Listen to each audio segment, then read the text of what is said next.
টাঙ্গাইলে মধুপুরে বিএনপির মনোনয়ন প্রত্যাশী কর্নেল আজাদের পক্ষে শহীদ রাষ্ট্রপতি জিয়াউর রহমানের ৪৪তম মৃত্যুবার্ষিকী পালন করা হয়েছে। এ উপলক্ষে শুক্রবার সকাল থেকে সন্ধ্যা পর্যন্ত টাঙ্গাইল ১ মধুপুর দনবাড়ী আসন থেকে বিএনপির মনোনয়ন প্রত্যাশী লেফটেন্যান্ট কর্নেল অব আসাদুল ইসলাম আজাদ ২ উপজেলার বিভিন্ন এলাকায় ঘুরে ঘুরে দরিদ্র, পথচারী, নারী, শিশু ও সাধারণ জনগণের মাঝে খাবার বিতরণ করেন।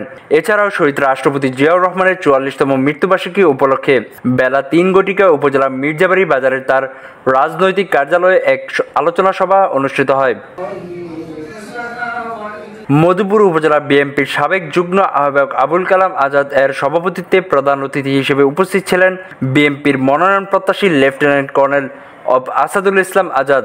এ সময় অন্যান্যের মধ্যে আরও উপস্থিত ছিলেন মধুপুর উপজেলা বিএনপির সাবেক যুগ্ম সাধারণ সম্পাদক আশরাফুল ইসলাম মাসুদ, উপজেলা বিএনপির মৎস্য বিষয়ক সম্পাদক মোহাম্মদ নুরুল আলম মেম্বার, পৌর বিএনপির ২ নং ওয়ার্ডের সাবেক সাধারণ সম্পাদক মোহাম্মদ মিজানুর রহমান, সাবেক যুবদল নেতা মোহাম্মদ মিনহাজ হোসেন ও উপজেলা ছাত্রদলের সাবেক নেতা মোজাম্মেল হোসেন সহ আরও অনেকেই।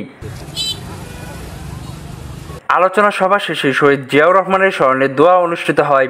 মধুপুর দনবাড়ী এই ২ উপজেলা বাইঘাট বাজার, মধুপুর বাসস্ট্যান্ড, আনারস চত্বর, বোয়ালি বটতলা, সাথী সিনেমার মোড়, চারালজানি ও মির্জাবাড়ি বাজারে প্রায় ৩,০০০ দুস্থদের মধ্যে এ খাবার বিতরণ করা হয়েছে।